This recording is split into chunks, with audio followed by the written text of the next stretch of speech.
রোজ valley টাকা ফেরত পাওয়ার জন্য অনলাইন অ্যাপ্লিকেশন শুরু হয়েছে। আপনি রোজ ভ্যালিতে টাকা রেখেছিলেন, সেই টাকা এখনও পর্যন্ত ফেরত পাননি, তার জন্য অনলাইন থেকে আবেদন করা হচ্ছে। তো এখনও পর্যন্ত যদি আবেদন না করে থাকেন, তো এই ভিডিওটি সম্পূর্ণভাবে দেখে আবেদন করে দিন। আমাদের এই চ্যানেল থেকে অনলাইনে সব রকমের তথ্য সবার আগে দিয়ে থাকি।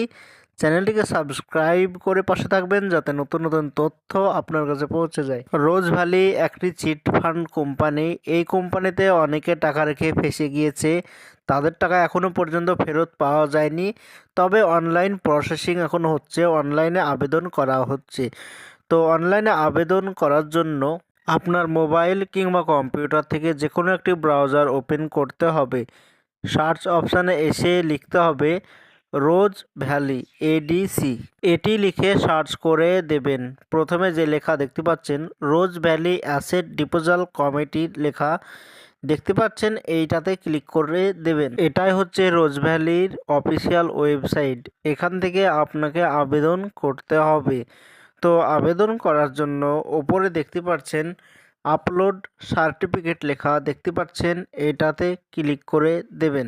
এইবার এরকম একটি পেজ চলে আসবে। তো এখানে যে ফর্মটি দেখতে পাচ্ছেন, এই ফর্মটি সম্পূর্ণভাবে পূরণ করতে হবে। প্রথমে কোম্পানি সিলেক্ট করতে বলছে। তো আপনি রোজ ভ্যালি কোন প্রজেক্টে টাকাটা দিয়েছিলেন সেটা আপনার সার্টিফিকেটে লেখা থাকবে, সেটি সিলেক্ট করে দেবেন। এবার আপনার নাম সঠিকভাবে এই ঘরে বসিয়ে দেবেন, যেটা সার্টিফিকেটে আছে সেটাই বসিয়ে দেবেন। আপনার বয়স কত বছর হচ্ছে সেই বয়স এজ বসিয়ে দেবেন এই ঘরে। এরপরে আপনি জেন্ডার সিলেক্ট করে দেবেন, মেল কি ফিমেল সেটা সিলেক্ট করে দেবেন। এরপরে মোবাইল নম্বর দিতে হবে। তো আপনি যেটা ব্যবহার করেন সেটাই দিবেন। এরপরে আপনার ইমেল আইডি যেটা ব্যবহার করেন সেই ইমেল আইডিটি বসিয়ে দিয়ে ভেরিফাই অপশানে ক্লিক করে ওটিপি দিয়ে ভেরিফাই করিয়ে নেবেন। আইডেন্টিফাই টাইপ এখানে Aadhaar card, driving licence, PAN card, passport, voter card যে কোনো একটি দিতে হবে। তো এখানে আধার কার্ড সিলেক্ট করে দেবেন। এরপরে আপনার আধার কার্ড নম্বর সঠিকভাবে এই ঘরে বসিয়ে দেবেন। এরপরে নমিনি ডিটেলস দিতে হবে। যদি নমিনি করা থাকে তাহলে নমিনি ডিটেলস দিবেন, তার নাম, তার বয়স, তার জেন্ডার, ফোন নাম্বার, আধার কার্ড নম্বর এইগুলো দিয়ে দেবেন। আর যদি নমিনি করা না থাকে তো এগুলো দেওয়ার দরকার নেই। এইখানে আপনার বাবা অথবা স্বামীর নাম বসিয়ে দেবেন, আপনার অ্যাড্রেস, ভিলেজ, পোস্ট, পিএস, থানা, জেলা, ডিস্ট্রিক্ট, পিনকোড এইগুলো সঠিকভাবে বসিয়ে দেবেন এই ঘরে। এবার ব্যাংক ডিটেলস দিতে হবে। তো আপনি যেই ব্যাংক আপনার আছে সেই ব্যাংক প্রথমে সিলেক্ট করবেন।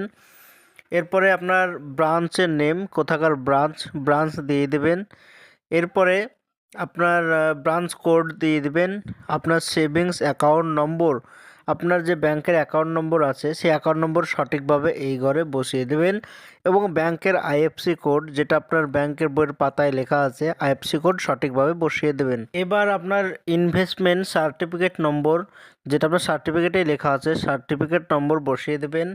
এরপরে আপনার কি নামে করা আছে নাম বসিয়ে দেবেন, কবে ইনভেস্ট করেছিলেন সেই ডেট বসিয়ে দেবেন, কত টাকা ইনভেস্ট করেছিলেন সেটাও দিয়ে দেবেন, ম্যাচুরিটি ডেট বসিয়ে দেবেন, কত টাকার জন্য ক্লেম করতে চান সেই টাকা অ্যামাউন্ট বসিয়ে দেবেন এবং কত এখন পর্যন্ত কোনো টাকা রিফান্ড পেয়েছেন কি না সেটাও বসিয়ে দেবেন।